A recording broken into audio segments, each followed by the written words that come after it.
বিসমিল্লাহির রহমানির রহিম। আমি একজন দোকানদার, গোলাডাঙ্গা বাজার, সিংহার, মানিকগঞ্জ। আমি দীর্ঘদিন ধরে দোকান করি। আমি এর আগে একটা ফেসবুকে ছবি দিয়েছিলাম, পোস্ট করছিলাম। একটা তেলে আমাদের 50 পয়সা লাভ দিছে, আর এই তেলটা আমাদের 2 টাকা লাভ দিছে। 165 টাকা কিনে 166 টাকার মূল্য। অনুরূপ এই তেলটা আমাদের 4 টাকা লাভ দিছে, আর একটা 5 লিটার তেলে 10 টাকা লাভ দিছে, এবং সাথে 10 কেজ পানি আমার বাধ্যতামূলক নিতে হয়েছে। 10 কেজ পানি নিছি, যার জন্য আমার 3 কার্টন তেল দিছে। তাহলে আমার কয় টাকা লাভ হবো? এই হাফ লিটার তেলে দেয় 50 পয়সা লাভ।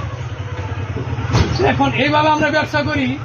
আমাদের কোম্পানি কিভাবে কোন ব্যবসা করতেছে দেখেন। 3 কার্টন তেলে 10 কেজ পানি বাধ্যতামূলক আমার নেওয়া লাগছে। পানি না নিলে তেল দিবে না।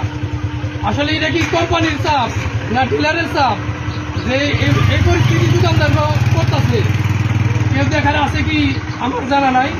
অবশ্যই জিনিসটা উপর থেকে খেয়াল করবেন, কোম্পানির লোক হোক বা সরকারের লোক যারা আছেন তারা এদিকে একটু নজর দিবেন যে আমাদের কি অবস্থা করতেছে ওনারা।